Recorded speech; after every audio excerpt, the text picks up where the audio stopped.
Increased volume of one or both of the atrial chambers is commonly encountered in clinical practice and occurs secondary to a range of conditions, including ischemia and valvular heart disease. In a proportion of cases, atrial enlargement produces diagnostic changes on the ECG. It is important to be able to recognize these changes, as enlargement of one or both of the chambers places patients at risk of multiple complications, which may be preventable if appropriate steps are taken.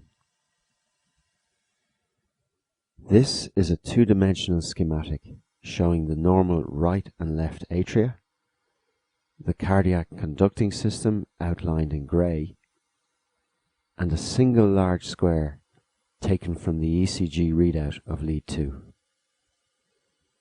We will use this schematic to study the manner in which atrial depolarization produces the normal P wave on the ECG, and to understand how enlargement of the atrial chambers produces diagnostic changes in P wave morphology. The spread of depolarization through the atrial chambers is shown here in blue, and there are some features of this process which we would like you to note at this point. In the frontal plane, atrial depolarization moves through the chambers downwards and towards the left from the SA node. The normal P-wave axis, indicated here by the blue arrow, therefore travels more or less straight down lead 2 in the frontal plane. Hence, as you can see here, P-waves originating from a sinus discharge are usually strongly positive in the inferior leads and tend to be of maximal amplitude in lead 2. Also, with an axis at plus 60 degrees, the P-wave is positive in most of the frontal leads, but of course is negative in AVR. Returning to our atrial schematic, you will also notice that because of the location of the SA node, depolarization of the right atrium is complete somewhat earlier than that of the left. The normal P wave, therefore, can be considered as being composed of two overlapping components. One early component, predominantly due to right atrial depolarization, and a second later component due to left atrial depolarization. Depolarization of both chambers is normally complete within 0.11 seconds, approximately 2.5 small squares.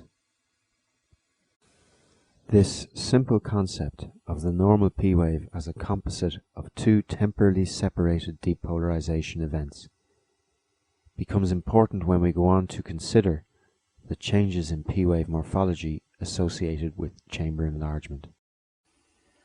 Applying the rules we've used through this course, we would expect enlargement of the atrial chambers to produce predictable changes in the morphology of the P wave.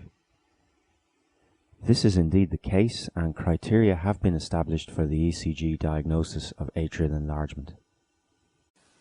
The right atrium enlarges downwards and towards the right. In right atrial enlargement, therefore, the magnitude of current spreading downwards from the SA node in the frontal plane is greatly increased. Consequently, the amplitude of the right atrial component of the P wave increases dramatically in the inferior leads, illustrated here in lead 2. However, even though the right atrial component is prolonged in duration, it still falls within the limit of normality defined by the end of the left atrial component. Therefore, in right atrial enlargement, the recorded P wave is increased in amplitude but is of normal duration, that is, less than 2.5 small squares in width. You will also appreciate that as the right atrium enlarges downwards and towards the right, the P wave axis may shift towards AVF. Hence, as shown here, in right atrial enlargement, the P wave in lead AVF can become more prominent than that in lead 2. In practice, a P wave taller than 2.5 millimeters, that is 2.5 small squares, in any of the inferior leads is indicative of right atrial enlargement. In left atrial enlargement, as the chamber enlarges away from the SA node, the component of the P wave due to left atrial depolarization is prolonged. The effect of this is to prolong the recorded P wave beyond the normal limit of 0.11 seconds. A P wave in any lead on the ECG longer than 0.11 seconds in duration, in practical terms more than 2.5 small squares in width, is highly suggestive of left atrial enlargement. In addition, in some cases of left atrial enlargement, increased asynchrony in the depolarization of the chambers may result in two readily identifiable separate peaks in the P wave due to right and left atrial depolarization. This notched morphology in P waves is commonly seen in normal ECGs. As we've seen, a degree of asynchrony between the two chambers is quite normal. However, if the separation between the two peaks is equal to or greater than 0.05 seconds in duration, that is, one small square or more separation between the peaks, this is highly suggestive of left atrial enlargement. A notched P wave with this diagnostic degree of separation between the right and left atrial peaks is referred to as P mitrale.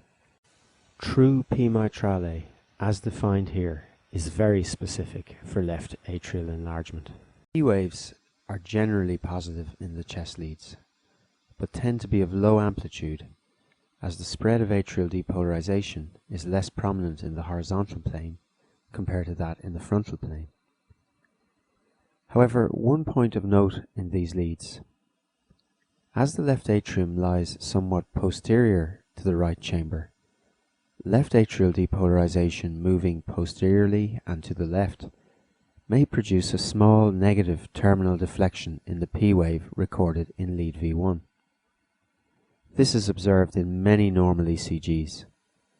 However, in the presence of left atrial enlargement, this finding can be dramatically exaggerated.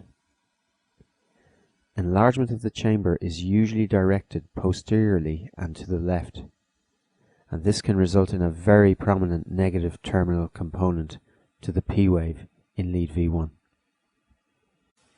A negative P wave component in lead V1 greater than one small square in width and depth is suggestive of left atrial enlargement. This slide summarizes the ECG diagnosis of atrial enlargement. As you can see from the figures quoted here, P waves taller than 2.5 millimeters in amplitude in any of the inferior leads is a very specific finding for right atrial enlargement, and P mitrale is very specific for enlargement of the left chamber. However, you will appreciate from the poor figures for sensitivity that many patients with underlying enlargement of the chambers do not demonstrate these abnormalities on their ECG. Note also that the more sensitive ECG criteria for diagnosing left atrial enlargement are considerably less specific than P mitrale. This is an area we will discuss in more detail in the quiz section. We would now ask you to complete the quiz for section 2 before going on to study the ECG in acute coronary syndromes in section 3.